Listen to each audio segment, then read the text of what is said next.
And ఇప్పుడు నటకిరీటి రాజేంద్ర ప్రసాద్ గారిని మాట్లాడాల్సిందిగా కోరుకుంటున్నాము.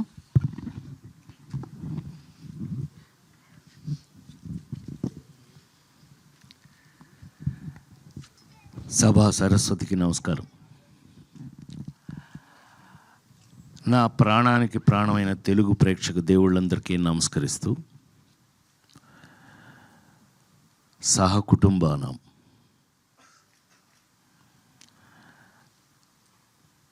పద్మశ్రీ డాక్టర్ బ్రహ్మానందం గారు మాట్లాడిన తర్వాత నాలాంటి వాళ్ళు మాట్లాడటం, ఏం మాట్లాడినా మీ శిష్యులమే కదా సార్, మేము ఎంతోడమైనా మీ శిష్యులమే కదా. కానీ ముస్లిముండా కొడుకు కదా నువ్వు, నేను. ఏది ఏమైనా మా అనుబంధం, మా ఇది మీ అందరికీ తెలిసిందే. అహనా పెళ్ళంటి సినిమా, జంజాల్ గారు, బా ఆ రోజులు ఇది వేరు. భగవంతుడి దయ వల్ల ఇంకా ఇప్పటికీ మేము ఇదే స్టిఫ్నెస్తో పనిచేయటం, మాతో పనిచేసిన వాళ్ళందరూ ఈ రేంజ్లో పెరిగిపోవడం, నాతో లగ్గం చేపించిన రమేష్ చెప్పాలి. కానీ సరే బాబు నువ్వు చెప్పాలి, నేను చెప్పనా? నాన్నకి ప్రేమతో. కానీ ఇవాళ చాలా పెద్ద పెరిగినందుకు అత్యంత సంతోషపడేవాళ్ళు నేను ఒకటి, నీకు తెలుసా విషయం. అలాగే ఇవాళ సహకుటుంబానం దీని గురించి 48 సంవత్సరాల నుంచి సినిమా ఇండస్ట్రీలో ఉన్న నేను ఒక రెండు మాటలు చెప్పాలి. ఎందుకు అనంటే, ఎస్, ప్రతి సినిమాకి ప్రాణం పెట్టి పనిచేస్తాం, చేస్తేనే ఇంతకాలం ఉంటాం, లేకపోతే ఎప్పుడో ఇంటికి పంపించేస్తారు. అందులో మొహాటం ఏమీ లేదు. అందులో సినిమా ఇండస్ట్రీలో అసలు మొహాటం లేదు. ఏం బ్రహ్మం, ఈ సినిమా ఇండస్ట్రీలో నువ్వు చూస్తున్నావు, నేను చూస్తున్నాను, జీవితంలో అంత ఈజీ కాదు. కానీ ఇంతకాలం వరకు కూడా మేము ఇంకా ఈ ఇండస్ట్రీలో మీ ముందు సహకుటుంబం అంటే, బ్రహ్మం ఏదో చెప్పడానికి ట్రై చేశాడు కుటుంబం అని. యాక్చువల్గా మీరందరూ ఎవరు, జర్నలిస్ట్ కుటుంబం నన్ను ఇన్ని సంవత్సరాల నుంచి సొంత బిడ్డలాగా కాసుకుంటూ వస్తున్నారు మీరందరూ. అందుకే నేను ఇప్పటికి ఇలాగే ఉన్నాను. చప్పట్లు కొట్టచ్చు. కొంచెం అందరూ షాక్ అయ్యారులే, అది విషయం. సో ఎందుకు అనంటే, ఏ నటుడైనా సరే, నేను నమ్మేది చెప్తున్నా, ఏ యాక్టర్ అయినా సరే లాంగ్ ఇన్నింగ్స్ 100 సెంచరీలు 200 సెంచరీలు కొట్టాలి అనంటే, లాంగ్ ఇన్నింగ్స్ ఉండాలి అనంటే కనుక అది కేవలం నటులు కాదు, వాళ్ళు వేసే పాత్రలు, ఆ క్యారెక్టర్స్ గుర్తుంటేనే వాళ్ళు ఉంటారు, ఇక్కడ ఉంటారు. నాకు తెలిసి మరి ఇప్పుడే బ్రహ్మం గురించి మాట్లాడుతూ అహనా పెళ్ళంట దగ్గర నుంచి ఇవాళ మొన్నే మీరు చూసిన మాస్ జాతర వరకు కూడా పనిచేస్తూనే ఉన్నాను. నాకంటూ ఒక పాత్రలు రాస్తూ ఉన్నారు. నేను ఎక్కడ ఏంటి చాలా ఆశ్చర్యపోతారు మీరు. కొన్ని విషయాలు చెప్తే మీరు ఆశ్చర్యపోతారు. నాకే ఆశ్చర్యంగా ఉంటుంది ఒక్కోసారి. నిజమైనా మనం ఇది చేసామా? లేడీస్ టైలర్ల దగ్గర నుంచి కొన్ని సినిమాలు చేశాక, నేను కృష్ణా జిల్లా వాడిని, మీకు తెలుసు కదా. ఇంటికి వెళ్తే అమ్మ చిన్నప్పుడే చనిపోయింది కదా, మా అక్కాయిలు పెంచారు నన్ను. రేయ్ రాజా భోజనానికి రెడీ దా అంటే అన్నాను. ఏంట్రా సచ్చినాడా అది మా అక్కాయి. ఏంట్రా అంటే అది గోదావరిలు. వంశీ నాకు నేర్పి ఆయిలు అంటే ఆ ప్రాంతం వాడిని అయిపోయాను. మొన్నే మా రమేష్ చెప్పాల పుణ్యమా అని చెప్పి లగ్గం అనే ఒక సినిమా చేశాను. దాంతో తెలంగాణ వాడిని అయిపోయాను. మీకు విషయం తెలుసో లేదో, ఇవాళ నేను ఎంత తెలంగాణ వాడిని అయ్యాను అని అంటే కనుక, కాంతారావు గారి పేరు మీద అవార్డు పెడితే ఆ అవార్డుకి నన్ను సెలెక్ట్ చేశారు. అంటే thank you very much, thank you. దానికోసం చెప్తున్నాను. కమింగ్ టు సహకుటుంబానం, ఇంతకాలంగా పనిచేస్తున్న నేను సినిమా ఇండస్ట్రీలో ఎప్పుడు కొత్త కథ, కొత్త పాత్ర వచ్చినా అది షాకింగ్గానే ఉంటుంది నాకు.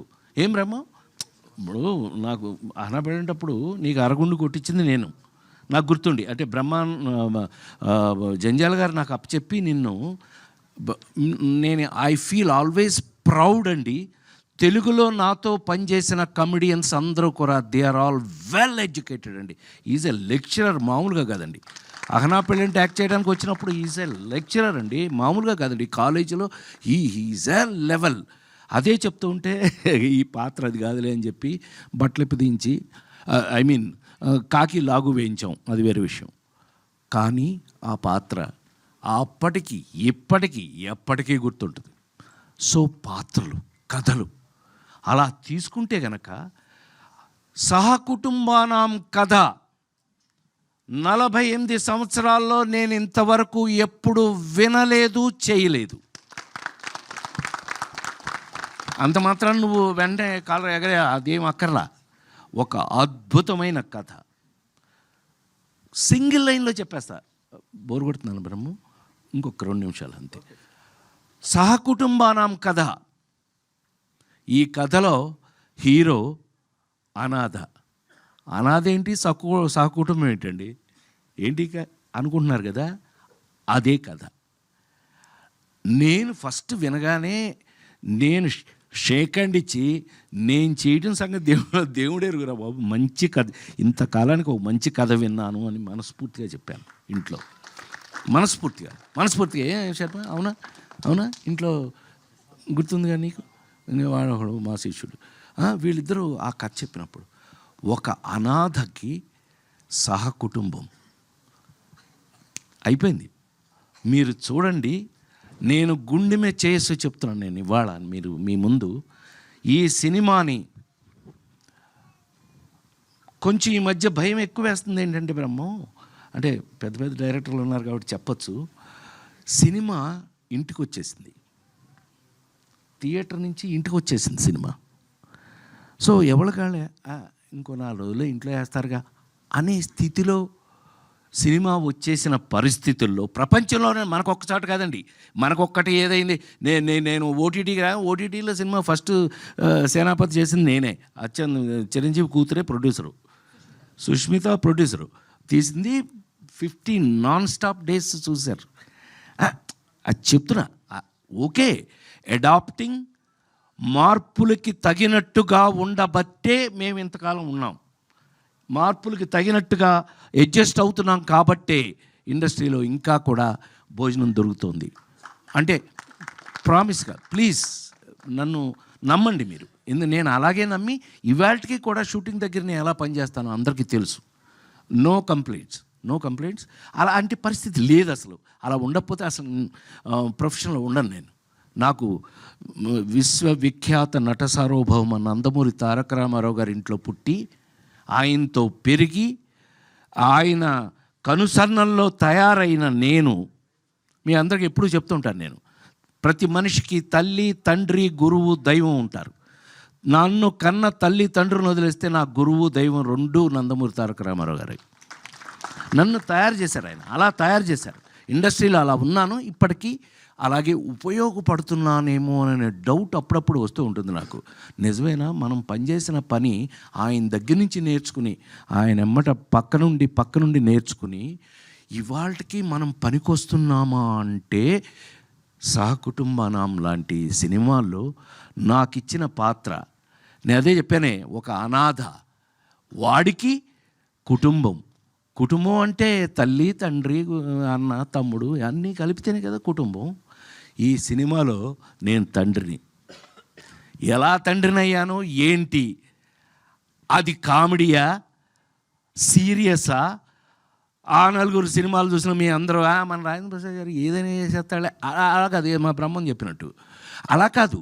కానీ ఛాలెంజ్లు ఉన్నాయి ఇందులో. బ్రహ్మం వచ్చాడు అని అంటే ఒక బ్రాండ్. బ్రహ్మం వచ్చాడు అనగానే బాట్ మేడం థియేటరు. అది ఎలా ఉపయోగించుకుంటారు వాళ్ళు అనేది వాళ్ళ మీద ఆధారపడి ఉంటుంది, ఎవరు ఆ డిపార్ట్మెంట్ మీద ఆధారపడి ఉంటుంది, అతన్ని ఎలా ఉపయోగించుకుంటారు. అలాగా ఈ రోజున నాకు ఒక రెస్పాన్సిబిలిటీ యాక్టర్కి ఉంటే గనక ఈ సినిమాలో నేను చేసిన క్యారెక్టరు నాకు ఒక పెద్ద పరీక్ష అయ్యింది అని మీ అందరి ముందు సవినయంగా మనవి చేస్తూ, ఇది పెద్ద పరీక్ష ఈ సినిమాలో. ఎంత ఎంత నాకు పరీక్ష పెట్టింది ఈ క్యారెక్టరు అని అంటే కనుక వీడు ఫాదర్ కాదు, తల్లి కాదు, సరే మొత్తం కథ చెప్పకూడదు కాబట్టి ఎనీవే అనాథ అనగానే వీళ్ళందరూ ఫ్యామిలీ ఉందనగానే ఎంతో కొంత మేము కూడా ఆలోచిస్తామండి, మీరే కాదు.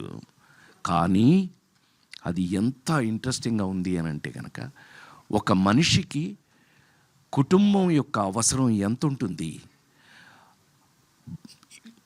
ప్రపంచంలో మరి ముఖ్యంగా భారతదేశంలో కుటుంబ వ్యవస్థకి ఉన్నటువంటి ఆ గొప్పతనం ఏంటి, ఆ కుటుంబ వ్యవస్థకి మనం ఇచ్చే గౌరవం ఏంటి అనే విషయాలతో సహా ఇంట్రెస్టింగ్గా సినిమాగా గమ్మత్తుగా చేయటం నాకు ఒక అద్భుతమైన ఎక్స్పీరియన్స్ ఇచ్చింది అని చెప్పి మనస్ఫూర్తిగా నేను మీ అందరికీ తెలియజేస్తూ, డెఫినెట్గా ఈ సినిమా 100% ఈ సినిమా మీ అందరికీ నచ్చి తీరాలి అని మనస్ఫూర్తిగా కోరుకుంటూ మేమేం చేశామో ఏమ్మా వెళ్ళిపోనా నువ్వు ముందుకు వచ్చాను సార్ దారి ఇవ్వడానికి. సరే నువ్వు ముందుకు వస్తుంటే ఒకవేళ నన్ను వెళ్ళమంటున్నావేమో. ఆ దారి ఇవ్వడానికి జరిగాను సార్. అనంత్ శ్రీరామ్ గారు వచ్చారు. Anant Sriram garu please join the stage. Anant Sriram గారిని స్టేజ్ మీదకి రావాల్సిందిగా మనస్ఫూర్తిగా కోరు. నీ పని నేను చేస్తున్నానే, అప్పుడప్పుడు నీ పని నేను కూడా చేస్తాను. అనంత్ శ్రీరామ్ గారు వేదిక మీద విచ్చేయవలసిందిగా.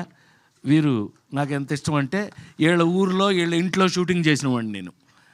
వీళ్ళ ఊర్లో మీ ఇంట్లో తెలుసుగా నీకు, టామీ అని ఒక సినిమా పెద్ద నంది అవార్డులు అవన్నీ వచ్చినాయి, నాకు ఎస్ రంగ అవార్డు అది వచ్చింది. అండ్ తను అప్పుడు ఎంత చిన్న కురాడు, కానీ ఇవాళ తెలుగు వాళ్ళు చెప్పుకునే అంత అద్భుతమైన రచయిత అయినందుకు నేను చాలా గర్వపడుతున్నాను. ఐ ఫీల్ మా బిడ్డలాగా నేను చాలా గర్వపడుతున్నాను. Sorry. So Sahakutumbanam, coming back to Sahakutumbanam, ఈ సినిమాని నాతో వర్క్ చేసేటప్పుడు ఒక చిన్న ఎక్స్పీరియన్సే చెప్పచ్చు. రామ్ ఇతను బేసిక్గా డ్యాన్స్ ఫ్యామిలీ, అంటే he's basically a classical dancer.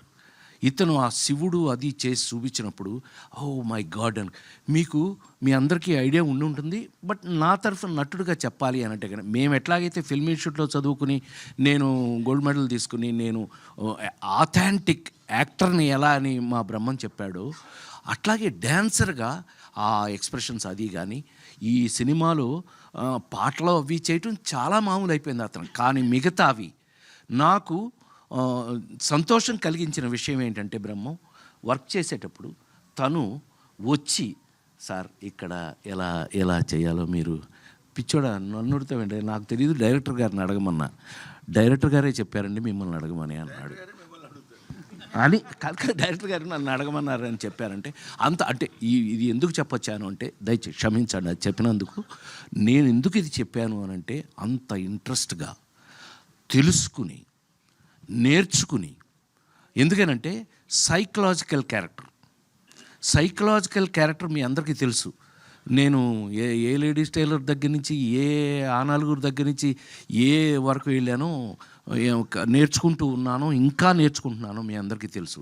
కానీ అది నేర్చుకుంటూ డిస్కస్ చేస్తూ అతను సార్ మీరు ఏదిలా నాకే అంటే మీరు చెప్పండి గురుగారు నేను చేస్తాను అని ఎంతో ఇంట్రెస్టింగ్గా నేర్చుకుని మరీ చేశాడు.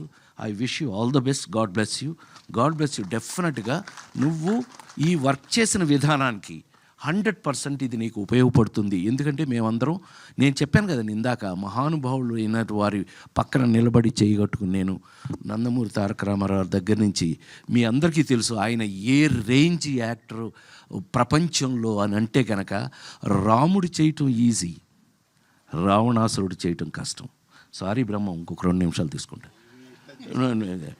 కృష్ణుడు చేయటం ఈజీ, దుర్యోధనుడు చేయటం చాలా కష్టం. ఎన్టీ రామారావు గారిని గురించి నాతో పెద్ద ఆయన అక్కినేని నాగేశ్వరరావు అన్నాడు, ఒరేయ్ నువ్వు ఆ ఇంట్లో పుట్టావురా, కానీ మీ వాడంటే నాకు ఎందుకు భయమో తెలుసా అన్న. మీకు భయమా? భలేవాళ్ళండి మీ ఇద్దరు జోకులు వేసుకుంటారు. మీ వాడంటే నాకు ఎందుకు భయం అంటే రాముడు వేసినప్పుడు కృష్ణుడు వేసినప్పుడు భయపడలేదురా, రావణాసురుడును దుర్యోధనుడు వేసినప్పుడు భయపడిపోయాను రా బాబు. ఆ ఎక్స్ప్రెషన్ ఏంటి, హౌ ఒక క్లోజ్లో ఎంత చేస్తే దుర్యోధనుడు కనిపిస్తాడు. మరి కృష్ణుడు చేసిన వాడే కదా ఆయన. రేంజ్ ఎక్కడ రేంజ్ అండి. ఇవన్నీ ఆయన ఎంత దాని మీద వర్క్ చేస్తే, ఎంత కష్టపడితే అంత గొప్ప నటుడు అయ్యాడు అని అంటే కనుక, ఇదిగో ఇలా కష్టపడి నేర్చుకుని కొద్ది కొద్దిగా వస్తే ఇవాళ మీ ముందు నిలబడే అర్హత, అవకాశం నాకు కలిగింది అని మరొకసారి తెలియజేస్తూ, గాడ్ బ్లెస్ యూ. కుర్రాడు చాలా కష్టపడి చేశాడు, రేపు మీకు సినిమాలో కనిపిస్తుంది. సో ఈ సినిమాలో ప్రతి ఒక్కళ్ళు కూడా, బ్రహ్మం దగ్గర నుంచి అందరూ కూడా, ఈ సినిమాలో ఉన్న వాళ్ళందరూ కూడా వాళ్ళ రేంజ్లో, మరి ముఖ్యంగా కుటుంబం, మా కుటుంబం, పెళ్ళాం, వాడు తమ్ముడు, చెల్లెలు, మొత్తం భలే. నాకు చెప్పాను కదా, కథ ఎప్పుడైతే ఇంట్రెస్టింగ్గా ఉందో చేసేటప్పుడు వర్క్ కూడా ఇంట్రెస్టింగ్గానే ఉంటుందండి. To be very frank. అంటే ఇంకా ఇంట్రెస్ట్ ఏంటి, 48 ఏళ్ళ నుంచి చేస్తున్నామని అనుకోకండి. 48 ఏళ్ళు కాదు, ఇంకెంత భగవంతుడు నాకు ఎంతవరకు అవకాశం ఇస్తే అంతవరకు చేస్తే, ఈ ఇంట్రెస్టింగ్గా ఉన్నటువంటి కథలు, పాత్రలు, నేను చెప్పాను కదా మీకు, ఎంత కాలమైనా ఎవరైనా గుర్తుండాలి అనంటే వాళ్ళు వేసిన పాత్రలే, వాళ్ళు కాదు. తీసి పారండి, వాళ్ళు గుర్తుంటారంటే అది బుల్షిట్, అదంతా నిజం కాదు. వాళ్ళు వేసిన పాత్రలే మన జీవితంలో గుర్తుంటాయి అనటానికి మరొకసారి మీ అందరి ముందు ఎక్కువ సమయం తీసుకున్నందుకు క్షమించాలని కోరుకుంటూ, సహకుటుంబానాం సినిమా వస్తుంది. మీ అందరికీ సినిమా మీద ఏమాత్రం ప్రేమ ఉన్నా దయచేసి థియేటర్లో చూడండి. ఇంకా మీదట ఇది నా పర్సనల్ రిక్వెస్ట్. ఎందుకనంటే కాస్త థియేటర్లో సినిమా చూస్తే కానీ మాకు ఊపిరాడదు. ఎస్, ఎట్లాగూ ఇంటికి వస్తుంది, ఇంట్లో ఎట్లాగూ సినిమా మీరు చూస్తారు, ఎన్నిసార్లైనా చూస్తారు. అమెరికా వరకు ఇవాళ నా సినిమాలు, ఇళ్లలో చూసే సినిమాలు, నా సినిమాలు కూడా ఉన్నాయి కదా. ఉండడానికి కారణం అవే, లేటెస్ట్ టెక్నికే. కానీ వచ్చిన సినిమాని వచ్చినట్టుగా మీరు కూడా గౌరవించి చూడాలని మరొకసారి మనవి చేస్తూ, నా తరఫున, మా మొత్తం టెక్నీషియన్స్ వీళ్ళందరి తరఫున, దర్శకుడు గురించి వాళ్ళ గురించి చక్కగా మా బ్రహ్మం చెప్పాడు, బ్రహ్మాండంగా. నిజంగా అతను కానీ, మా వాడు కానీ, వీళ్ళు మా కెమెరా వాళ్ళు కానీ, మరి ముఖ్యంగా ఈ సినిమాని నేను first appreciation goes to the producer అండి. ఎందుకనంటే ఎస్, ప్లీజ్, ఏం బ్రహ్మం, ఇలాంటి వాళ్ళు తీస్తేనే సినిమాలు ఆ నలుగురు కానీ, లేకపోతే లేదు ఇంకో మహా అద్భుతమైన సినిమాలు ఎందుకు వస్తాయి అని అంటే, ఇలాంటి నిర్మాతలు ఉన్నప్పుడే, ఇలాంటి నిర్మాతలు వాళ్ళు సెలెక్ట్ చేసుకుని ఇలాంటి కథలు తీసినప్పుడే అని మరొక్కసారి ఆల్ ద బెస్ట్ తెలియజేస్తూ, God bless you, all the best. అట్లాగే దర్శకుడికి ఆల్ ద బెస్ట్. ఎందుకంటే ఈ విధంగా వెళితేనే ముందుకి నెక్స్ట్ తరానికి ఉపయోగపడే 4 మంచి సినిమాలు మిగులుతాయని నమ్మిన వాళ్ళల్లో, పనిచేస్తున్న వాళ్ళల్లో ఒకడుగా మీ ముందు మీ రాజేంద్ర ప్రసాద్గా, ఇంట్లో ఏం రమ్మో నా గురించి సీనారాయణ రెడ్డి గారు అనేవారు. ఇప్పుడు ప్రసాద్ నీ సంగతి ఏంటో తెలుసా అంటే, తెలుసు గురూజీ అనేవాడిని సీనారాయణ రెడ్డి గారిని. ఏమి లేదా, నీ పరిస్థితి ఏంటో తెలుసా, ఏంటి గురువుగారు, ఇంట్లో కంచం ఉంటుంది, మంచం ఉంటుంది, రాజేంద్ర ప్రసాద్ సినిమా ఉంటుంది, సరిపో అనేవాడు. అట్లా మీ అందరి ఇళ్లల్లో ఉన్న నేను, నాతో మా బ్రహ్మం, మా బ్యాచ్, మొన్నే మా మామ కోట మామ వెళ్ళాడు పైకి, అయినా పర్లేదు, ఇదంతా మా బ్యాచే. సో మేమందరం మీ ముందు ఎప్పటికీ మీ సేవకులకుమే అని మరొకసారి మీ అందరికీ తెలియజేస్తూ, సహకుటుంబారాం థియేటర్లో తప్పకుండా చూడండి, మీ ఆశీర్వచనాన్ని ఇవ్వండి. నమస్కారం. Thank you sir, thank you so much. And yes, ఇప్పుడు ఇంత బిజీ స్కెడ్యూల్లో